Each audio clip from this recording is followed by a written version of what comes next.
The sky lay heavy and oppressive, its color an unbroken slab of molten lead. Fog clung to the jagged spines of the Kandahar highlands, wrapping the peaks in a smothering veil. Somewhere below, in the deep throat of the valley, bursts of gunfire cracked and echoed before being swallowed by the silence. Inside the Tactical Operations Center, the air was thick with static and urgency.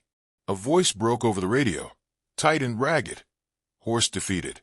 It's over. We can't hold out any longer.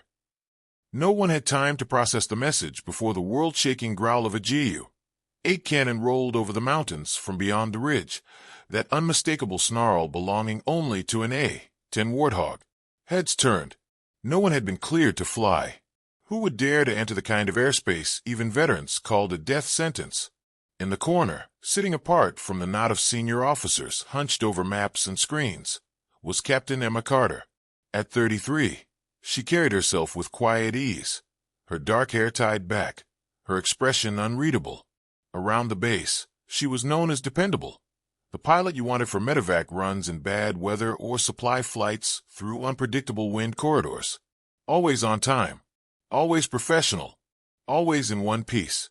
That night's meeting had been called because a hostage rescue by a 12-man special operations team had collapsed into disaster. Faulty intelligence had sent them straight into an enemy fortress hidden in the mountains. Now they were stranded on a precarious ledge, hemmed in by enemy fighters, their extraction helicopter lying in flames below. Major Robert Hale stood by the digital terrain display, his voice grim. Weather's turning worse by the hour. Visibility's down to nothing, winds gusting 60 knots. Anti-air batteries cover the whole valley. There's no safe approach vector. Every route is a trap. Emma sat still, listening. On paper, her recent career was all low-risk missions. In reality, the file locked away in the classified server told a different story. 157 combat sorties in an A-10, 34 confirmed rescues of surrounded units, and a Medal of Honor recommendation that had been quietly reduced to a silver star to keep the politics clean.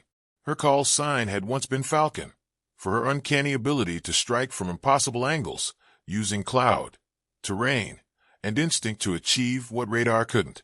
The reason she was now in logistics was buried in the report from a mission 3 years prior, an operation where she had chosen to defy orders to prevent civilian deaths. She had saved over 200 lives that day and lost her combat career. Now, Emma's job was to deliver crates and fuel bladders instead of ordnance. She told herself she didn't mind, but some instincts don't fade. She still studied terrain maps for fun. She still logged her weapons proficiency hours. And when the emergency calls came over comms, her pulse still quickened. On the tactical screen, the trap team's position blinked red. The comms crackled again, this time with the voice of their leader, Staff Sergeant John Mason. Base, we're down to our last magazine. Enemies massing. If we don't get extraction or fire support in 30 minutes, we're gone. The room froze. The math was simple. 12 Americans, 0 viable rescue options, whether that grounded even-seasoned cruise. Emma stood, smooth and deliberate, and walked toward the equipment lockers. She didn't break stride as voices argued about risk assessments and loss projections behind her. In her head, calculations were already running. Fuel weights, ammunition loads, approach vectors hidden in the topography. Captain Carter. Hale called after her. Where are you going? There's no flight scheduled. Flying, she said simply, and kept moving. Out on the flight line, the storm hit her like a living thing. Rain in stinging sheets, wind strong enough to make parked aircraft sway. To most pilots, it meant turn back. To Emma, it was concealment. In the maintenance hangar, her assigned transport plane sat alongside 3 A-10 Thunderbolts. She ignored her own bird and went straight to the attack craft, running practiced hands along the fuselages. Sergeant Luis Moreno, the crew chief on duty, blinked at her. Ma'am, these aren't on the schedule. And you're not. Which one's ready? She cut in. The one on the left. Fully armed, loaded this afternoon. She was already climbing into its cockpit. Add 2 AGM, 65 Mavericks. I'll need precision guidance. Captain, you don't have clearance for. Luis, she said, strapping in. In 20 minutes, 12 Americans will be dead unless someone flies into that valley. You can argue paperwork, or you can help me save them. Your choice." He hesitated only a second before grabbing his headset and barking orders to the arming crew. Moments later, her engines roared to life, that familiar vibration settling through the frame like a pulse. She called the tower. "Falcon requesting immediate departure, heading 090. Mission type, close air support." The operations center erupted. "Say again, did someone just use the call sign Falcon?" Hale demanded. "Affirmative," came her calm reply. "Wheels up in 90 seconds. Delta team's about to be overrun, and I'm the only pilot here who can reach them in these conditions." "Carter, you are not authorized." "Negative, sir. Declaring emergency authority, Article 47B. Those men have 30 minutes. This is the only bird that can get there in time." She pushed the throttles forward. The A-10 rolled toward the runway, crosswinds howling, her voice steady as steel. 3 years, 2 months, and 16 days since my last combat sortie, sir. Some things you don't forget, like how to save lives when everyone else has given up." The aircraft leapt into the storm, vanishing into the boiling clouds. Behind her, the base's most experienced officers could only watch the green dot on the radar fade into static. Major Robert Hale stood motionless in the operations center, eyes fixed on the radar feed that tracked Captain Emma Carter's lone green blip plunging deeper into the storm. Around him, comms officers relayed snippets of enemy chatter, weather updates, and reports from the trapped Delta team. The picture was grim: walls of rock, interlocking anti-aircraft positions, zero visibility. No pilot in their right mind would volunteer to fly into that kind of meat grinder. And yet, Emma was already halfway there. "Pull her file," Hale said suddenly. The intelligence officer at the console hesitated. "Sir, portions are classified." "Unclass what you can. I want to know who we just sent into that valley." Keystrokes filled the tense silence. One by one, mission summaries and performance records appeared on the screen. The officer's face paled.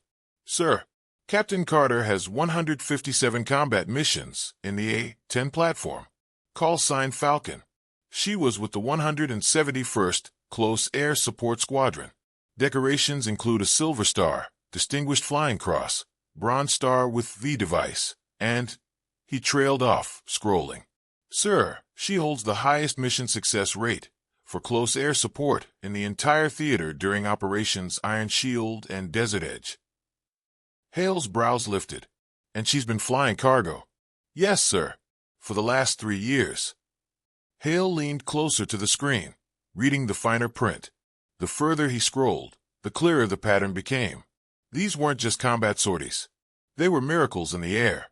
There was Operation Black Talon, where Carter had held off an entire mechanized battalion for 4 hours so a pinned infantry company could evacuate its wounded.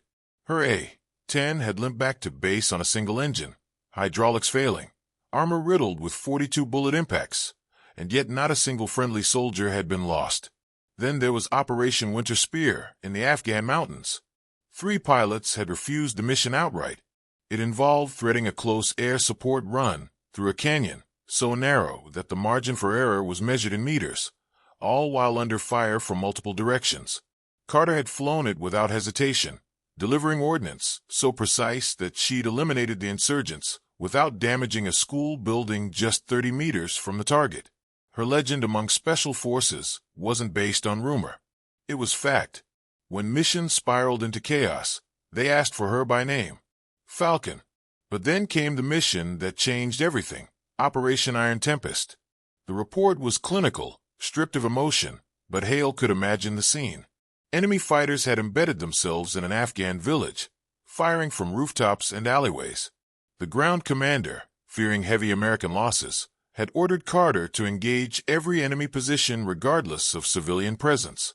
In other words, fire on a populated area. She had refused. For 6 hours, she flew dozens of attack runs using only her 30mm cannon, picking off threats one by one, weaving through the terrain to keep her line of fire clear of civilians. She saved 200 villagers and every member of the Joint Task Force. Her reward? a quiet transfer to non-combat duties. The official file called it excessive caution regarding collateral damage. The unofficial truth was simpler. She had embarrassed powerful people by refusing an illegal order. Hale exhaled slowly, piecing it together. The Air Force had buried a legend in the cargo bay of a transport plane, and now she was flying straight into a storm for a team that might not last another half hour. Far above the mountains, Emma Carter's cockpit was a cocoon of dim red instrument lights and the muffled roar of rain on reinforced glass. Her hands moved with muscle memory, each switch and control adjustment a language her body had never forgotten. She thought of the last time she'd been in a fight, the way the landscape had burned under tracer fire, the way she'd seen the children running between buildings and known she couldn't follow the orders she'd been given. She'd gone to the inquiry board afterward expecting punishment, but not exile. In logistics, she'd told herself she was still serving, delivering medicine, evacuating the wounded, keeping the lifelines open. But deep down, a part of her had been left to rust. Now, with each mile she closed toward the valley, that rust was flaking away. She could feel it, the tightening focus, the sharpening of senses. It was the same current that had carried her through firefights, the same instinct that told her how to use the wind and the terrain as weapons. She remembered Staff Sergeant John Mason's voice crackling over the radio minutes ago. She knew him. Not well, but enough. 3 years earlier, during Operation Winter Spear, he'd been just a corporal in a trapped unit she'd pulled out of the fire. She hadn't thought about it in years, but now the memory rose fresh in her mind. His voice over comms, young and taut with fear, breaking into relief as the sound of her Ju-8 cannon cut through the air. The odds tonight were no better. Worse, maybe. But she wasn't here because the odds were good. She was here because 12 men were waiting for someone to do the impossible. And she knew she could. In the operations center, Hale read the last line of the after-action summary from Iron Tempest aloud. Captain Carter's refusal to engage civilian targets preserved operational integrity, prevented political fallout, and safeguarded coalition objectives. He looked at the intelligence officer. And they grounded her for that? Yes, sir. Political decision. Hale turned back to the radar. The green blip was almost at the mouth of the valley now. The storm made it flicker in and out, like it was phasing through another world. God help the poor bastards in her sights, Hale murmured. In her cockpit, Emma banked low, letting the mountains swallow her from the enemy's radar. She was less than 10 miles out now, flying nap of the earth, so low that rainwater from the slopes splattered across her canopy. The terrain ahead narrowed into a funnel of jagged rock and shadow, the entrance to the valley where the Delta team waited. Her voice was calm as she keyed the radio. Delta Leader, Falcon. 5 minutes out. Mark your position with infrared. Then get down and stay down. A pause. Then Mason's voice came back, disbelieving. Falcon.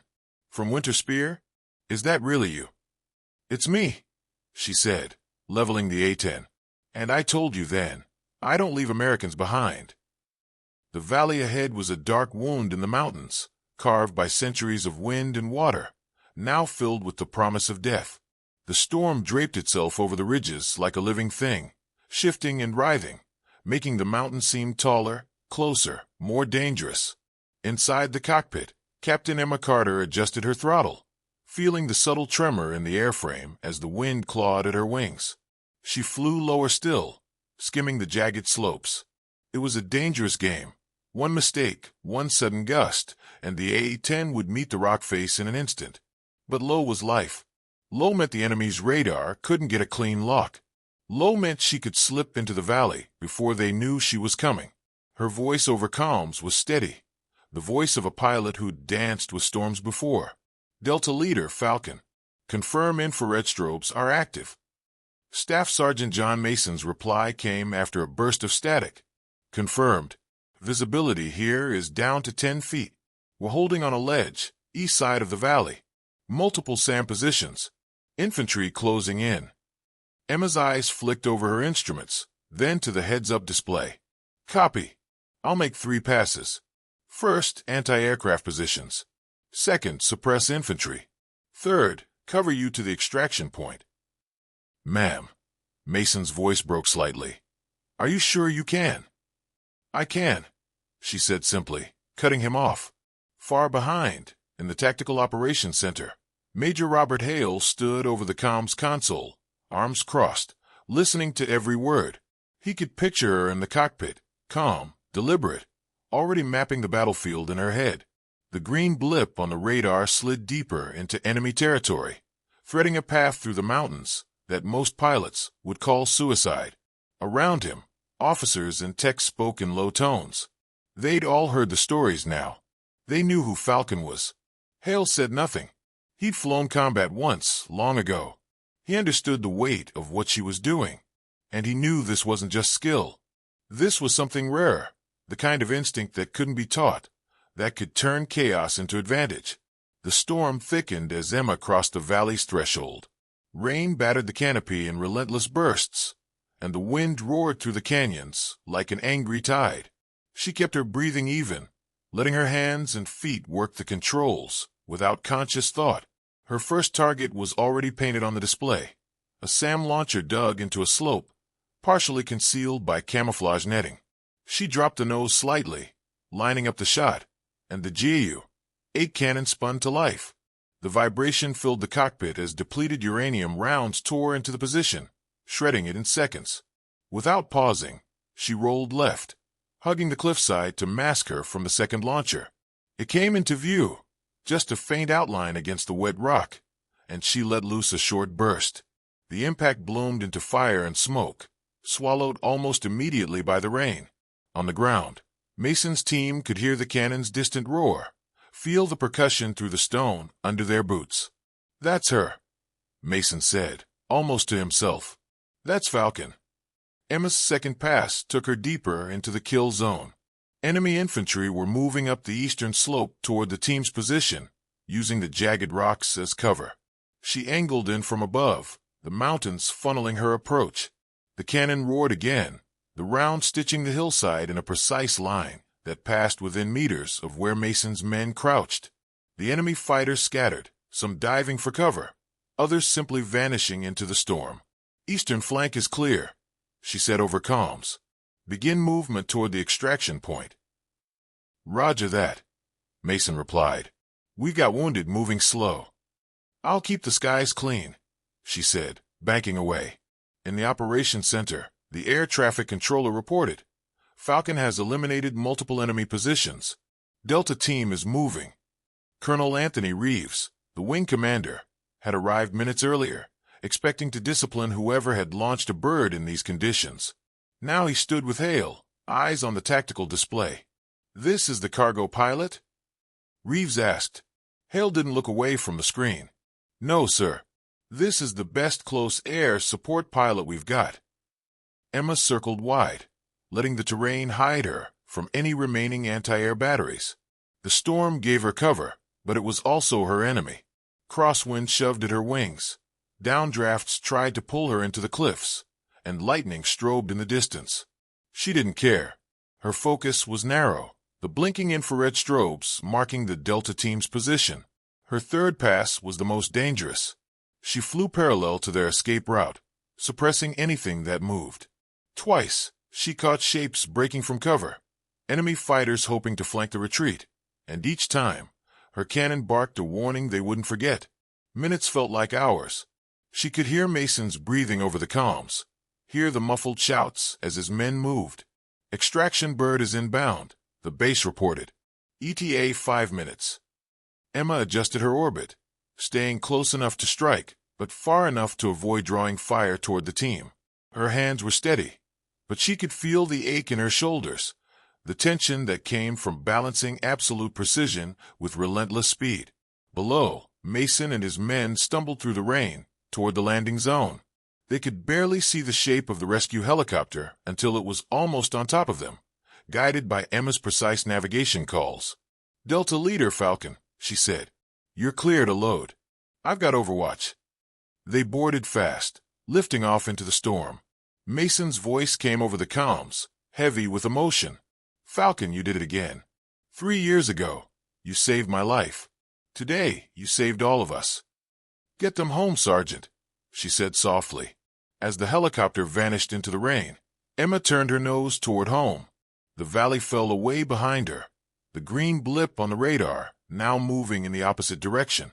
The mission was over, and for the first time in years, she felt whole again. The rescue helicopter shuddered in the storm, its rotors beating the rain into a constant, deafening hiss. Inside, the crew strained to keep visual contact, with the blinking infrared strobes marking the Delta team's position. Every second spent hovering was another second for enemy eyes to find them. Above and to the east, Captain Emma Carter's A-10 Warthog prowled the skies like a watchful predator. She kept her orbit tight, her eyes sweeping the valley floor for threats. The HUD glowed faintly in the dim light of the storm, each target indicator a reminder that this mission wasn't over yet.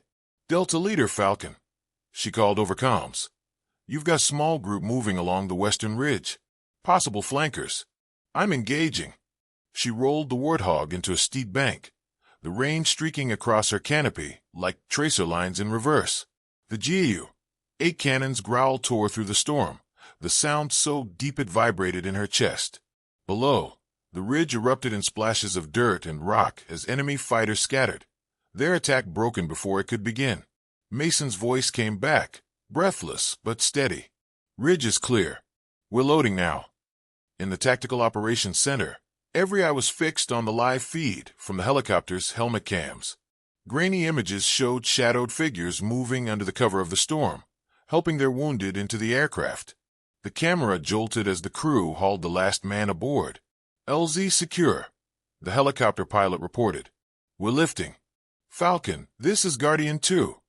The pilot continued, using the helicopter's call sign. We're airborne, heading out of the valley. Emma adjusted her position, sliding into a protective escort pattern. Roger, Guardian 2. I'll keep the road clear. As the helicopter clawed its way skyward, Emma spotted movement through the swirling mist, heat signatures on her targeting screen. 2-man portable missile teams, barely 100 yards ahead of the helicopter's escape path. There was no time for careful setup. She nosed down, dropping to a terrifyingly low altitude, the Warthog's engines howling as she skimmed the slope. The first burst from her cannon turned the lead missile team into a spray of debris. She pivoted instantly, using the terrain to mask her approach on the second. By the time they spotted her, it was already too late. Missile teams neutralized, she reported, pulling up hard. Falcon, Guardian 2 replied. We owe you a drink. Emma smiled faintly, though no one could see it. Get those men home first. Drinks can wait. The storm fought them every mile of the return. Winds shoved at the helicopter like invisible hands, and Emma had to constantly adjust her flight to stay close enough for protection without risking collision. At one point, a flash of lightning lit the mountains in stark relief, revealing a narrow pass ahead. Guardian 2, this route will cut your exposure time in half. Follow my lead. The pilot hesitated. Falcon, that's a canyon run. In this weather, she confirmed. I'll clear the way. She dropped into the pass first, her A-10's broad wings almost brushing the rock walls. Downdrafts buffeted her, but she held steady, her eyes darting between her instruments and the fleeting glimpses of stone through the rain. Behind her, the helicopter followed, its rotor wash mixing with the gusts. Every few seconds, Emma would call out course corrections, adjusting for wind she could feel through the stick before the sensors could register it. They emerged from the far side intact, wet, shaken, but alive. Back at the base, the operations center erupted in quiet applause. Not the loud cheer of a sports victory, but the subdued, knowing respect of professionals who had just watched something exceptional. Hale kept his gaze on the radar until the green dots representing Falcon and Guardian 2 crossed into safe airspace. Only then did he exhale and turn to Colonel Reeves. She just flew the most dangerous mission we've seen in years, Hale said. Reeves didn't argue, and she made it look like a textbook exercise. For Emma, the final leg was almost peaceful. The storm still raged, but the danger had passed. She let her breathing slow, the adrenaline ebbing into the familiar fatigue that followed combat. The helicopter peeled away toward the medevac pad, and she banked toward the runway. Guardian 2, Falcon. Glad you're home safe. Falcon. Mason's voice came over the shared channel. I meant what I said. 3 years ago, you saved my life. Tonight, you saved 12 more. I won't forget it. Her reply was simple. You'd have done the same for me. She touched down in a controlled roll, the A-10's tires hissing against the wet tarmac. As she taxied toward the hangar, she noticed movement along the flight line. Mechanics, ground crews, and pilots had gathered, not cheering, but watching her in silence. The kind of silence that meant something had shifted. She shut down the engines, the Warthog's whine fading into the storm's rumble. When she climbed out, Major Hale was waiting with Colonel Reeves beside him. Captain Carter, Reeves began, I understand you launched an unauthorized mission in violation of weather safety protocols. Yes, sir, she said, standing at attention. I take full responsibility. Reeves studied her face. I also understand you just rescued 12 Americans who would be dead if you hadn't acted. She didn't answer. She didn't need to. Hale spoke quietly. You proved tonight that we've had a legend flying cargo runs for 3 years. Emma's eyes flicked toward the A-10 behind her, its fuselage pitted and scarred from enemy fire. Sometimes, she said, it's not about the mission you're assigned. It's about the mission that needs doing. As she walked away toward the debriefing room, she caught sight of Mason being escorted toward the medevac facility. Their eyes met briefly, and he raised a hand in silent thanks. She nodded once in return. The rescue was over. The storm was fading. But she knew this wasn't the end. Not for her, and not for the way she wanted to fly. The debriefing room smelled faintly of coffee gone cold and wet flight gear. Captain Emma Carter sat across from Colonel Anthony Reeves and Major Robert Hale, her posture straight, but her eyes calm. Outside, the storm that had cloaked her mission was breaking apart, the first thin slivers of dawn spilling over the peaks. Reeves folded his hands on the table. Captain, your decision to launch without authorization was against protocol. Emma finished for him. Yes, sir. I accept the consequences. Hale leaned forward. You're not here just for a reprimand. We need to understand something. Carter, why didn't anyone in command know we had a close air support pilot of your caliber wasting away in logistics? Emma met his gaze. Because 3 years ago, I refused to carry out an order that would have killed civilians.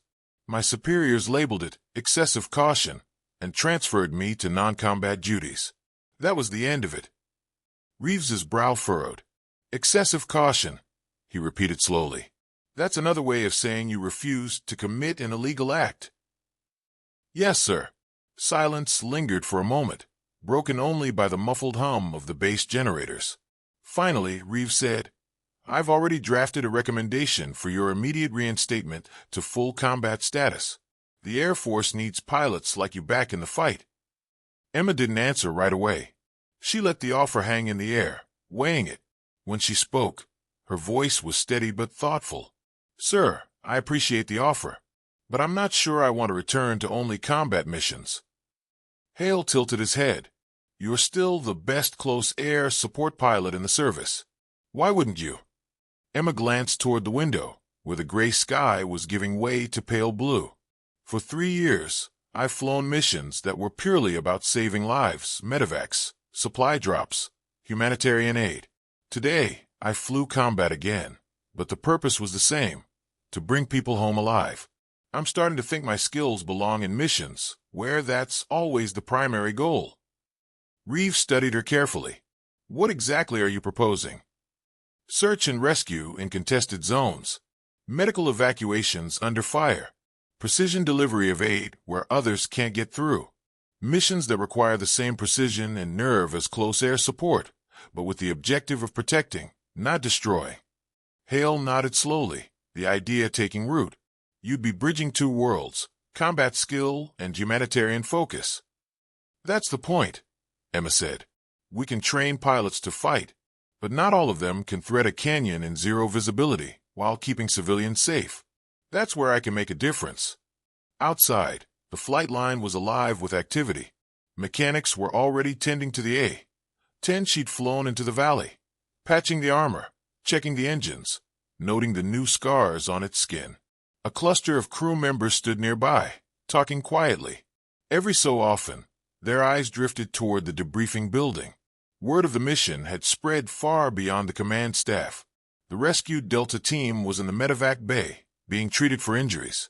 Mason, patched up and sitting on a cot, had already told the story twice: the precision of the cannon fire, the impossible angles of approach, the way Falcon had arrived when no one else would. The younger operators listened with wide eyes, some glancing toward the hangar, as if half expecting her to walk through the door. "She's not just a pilot," Mason told them. "She's the reason we're all breathing right now." Back in the debrief, Reeves stood. "Captain Carter, I can't make this decision for you, but I can tell you this. If you take the reassignment you're suggesting, you'll be defining a role that doesn't fully exist yet. You'll be the one setting the standard." Emma allowed herself a small smile. "Then I guess it's time someone did." Hale pushed back from the table. "Whatever the title ends up being, you've got my full support. And my personal gratitude." Reeves extended his hand. "We'll formalize the details. But for now, take the day. Rest. You've earned it." Emma shook his hand firmly. "Thank you, sir." When she stepped outside, the morning light caught the wet tarmac, turning it into a sheet of silver. The storm had passed, leaving the air crisp and cold. She walked toward the A-10, running her hand along the battered fuselage. The aircraft had done its job without faltering, every rivet, every scar telling the story of the night's battle. She didn't need medals or headlines. The quiet satisfaction of knowing 12 men were alive because of her was enough. Footsteps approached. Mason stood there, his arm in a sling but his grin unshaken. "Ma'am," he said, "I wanted to say this in person. You didn't just save us. You showed us that doing the right thing isn't about orders or politics. It's about people."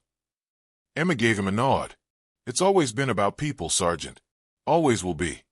He looked like he wanted to say more, but instead, he offered a crisp salute. She returned it. As she headed toward the barracks, Emma felt a strange mix of exhaustion and clarity that came after a mission like this. For 3 years, she'd been hidden in plain sight, her skills dulled by disuse. Now, the path ahead was sharper than ever. She wouldn't go back to being just a logistics pilot.